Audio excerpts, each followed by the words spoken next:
je vous retrouve aujourd'hui pour une vidéo avec le défi Bambinas. Donc on arrive à la petite princesse. Donc pour cette petite carte, je vais être dans les tons roses cette fois-ci, hein. Donc j'ai fait comme en pas mal de couleurs. J'ai commencé... Alors attendez, j'essaie de tout reprendre. Hop, parce que c'est un projet quand même qui date un petit peu. Enfin, le défi a été lancé quand même au mois d'avril. Moi, je l'ai terminé il y a très récemment, mais j'ai plus tout en tête. Alors, j'ai commencé avec la petite bambinasse déguisée en dinosaure, avec les tons verts.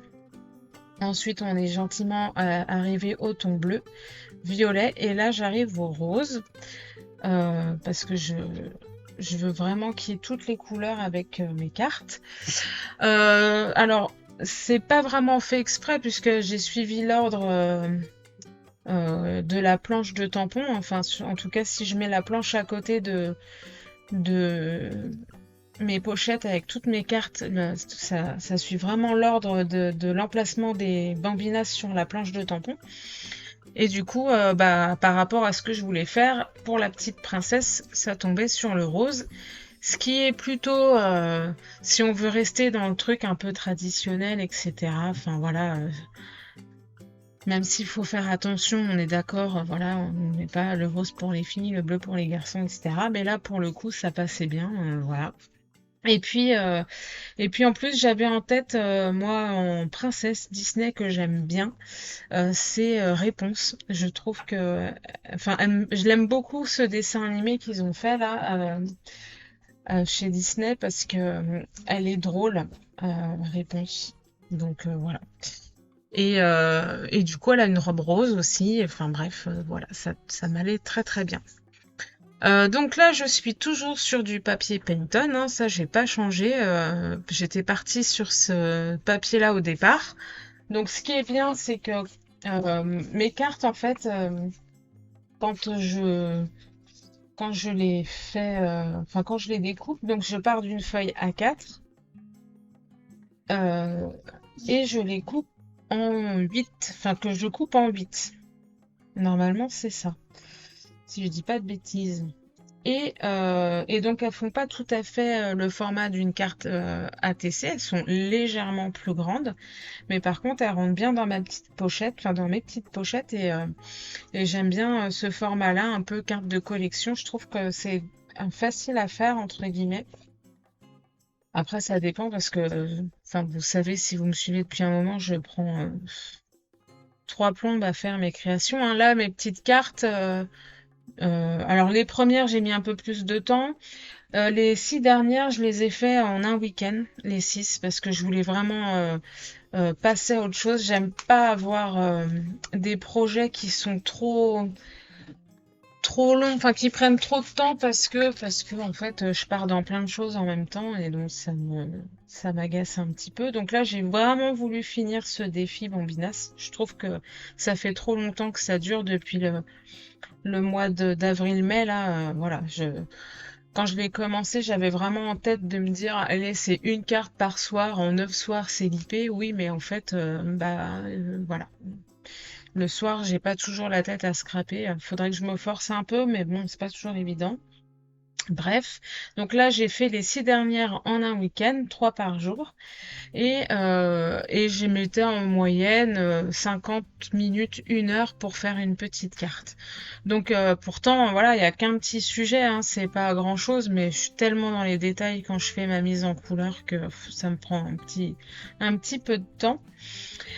Donc voilà, alors après, il n'y a rien de particulier au niveau de la mise en couleur, hein. C'est vraiment, vraiment comme d'habitude.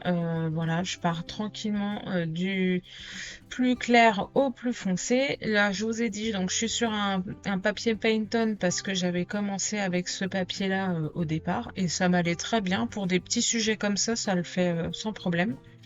Le papier Pantone, ça reste un bon papier quand même, hein. Et puis, je suis avec mes aquarelles Gansai Tambi. Voilà, parce que c'est les aquarelles que j'aime bien, avec lesquelles j'aime bien travailler en ce moment. Voilà. Et puis en fait, je m'étais fait un petit nuancier par rapport à mes cartes juste avant pour savoir en fait quelle couleur j'allais travailler par carte. Et donc je l'avais fait avec ces aquarelles-là, donc je suis restée avec ces aquarelles-là tout le temps. Donc voilà, bon là vous voyez, hein, c'est vraiment vraiment comme d'habitude. La robe de princesse, donc je laisse quand même du blanc pour avoir vraiment cet effet de volume, hein, une robe un peu bombée. Voilà, les cheveux c'est pareil. Je vais travailler le dégradé pour avoir cet effet de volume. La couronne tout pareil. Et puis c'est quand même plus sympa, hein. Et puis donc il n'y a rien de. Enfin, franchement, c'est pas très compliqué. Alors, je vous dis ça, moi, ça fait longtemps hein, que je fais de l'aquarelle. Alors, voilà, enfin, forcément, avec le temps, l'habitude, c'est plus facile aujourd'hui pour moi de faire ça. Ça veut pas dire que j'apprends pas, hein. Il y a tellement de choses à faire avec l'aquarelle que il n'y a pas de quoi s'ennuyer. Bref, donc voilà, moi je m'amuse à faire ces petites cartes, ça va assez vite. Là ensuite on est sur le travail de fond, donc je reste sur les mêmes couleurs que la robe, voilà, mais que je dilue quand même beaucoup à l'eau pour que ce soit pas trop imposant, hein. Enfin voilà, euh, c'est toujours pareil, les cartes, il y a le sujet principal qui est au milieu, donc il faut quand même que ce sujet-là soit bien mis en valeur. Les couleurs que je mets autour, elles sont juste là pour apporter un peu de texture, voilà, pour amener l'œil au niveau du personnage, mais c'est pas là pour prendre toute la place, hein. Donc voilà. Et là, ce que j'aime bien avec ces fonds-là, je vous l'ai déjà dit avec mes autres cartes, ce que j'aime bien, c'est le côté un peu lâcher prise, parce que là, vraiment, il n'y a pas de réflexion à se faire sur comment je vais faire, le dégradé, le machin. Là, on s'en fout complètement. Je fais quand même une partie claire, mais avec pas mal d'eau au départ, parce que bon, voilà, je veux pas un truc trop trop fort. Mais ensuite, je vais rajouter du pigment par-ci par-là pour avoir ces effets de texture, de clair, de foncé. Voilà, faut que le fond il est un peu, il soit pas uni quoi. Je veux pas quelque chose d'uni, je veux quelque chose vraiment avec des contrastes, etc. Donc c'est vraiment comme ça que je vais travailler mon fond.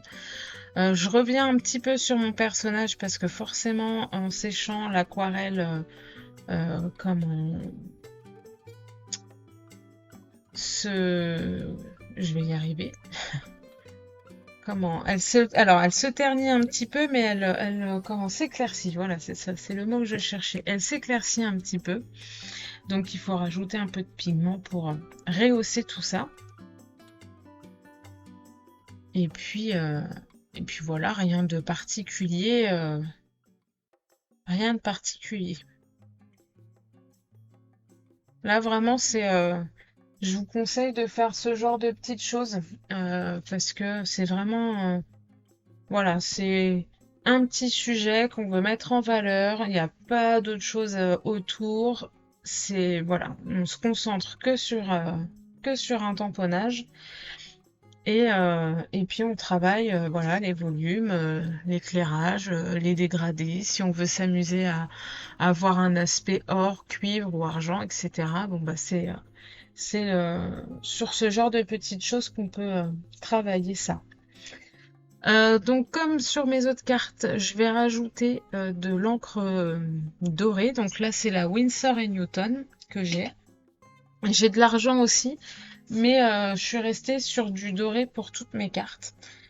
J'aurais pu changer, voilà, mettre de l'argent avec certaines couleurs, mais bon, voilà. Et donc là je fais mes petits traits toujours de manière aléatoire. Enfin, il n'y a pas pareil, hein, c'est comme. Enfin, le fond, c'est vraiment du lâcher prise, on réfléchit pas, on y va tranquillement. On pose l'encre et puis on fait des petites lignes. Voilà, on suit un petit peu éventuellement comment les taches d'aquarelle, les fusions qui se sont un peu faites. Et puis, et puis voilà. Alors, je sèche bien ma carte. Là, je prends quand même le temps de bien sécher parce qu'on arrive à la fin. Et comme je fais pour toutes les autres, hein, je vais mettre donc du papier holographique transparent, enfin avec des motifs holographiques. Et donc là, je choisis les petites paillettes. Donc je vous l'ai déjà dit pardon sur mes autres vidéos. Donc j'ai plusieurs feuilles différentes dans ma petite pochette.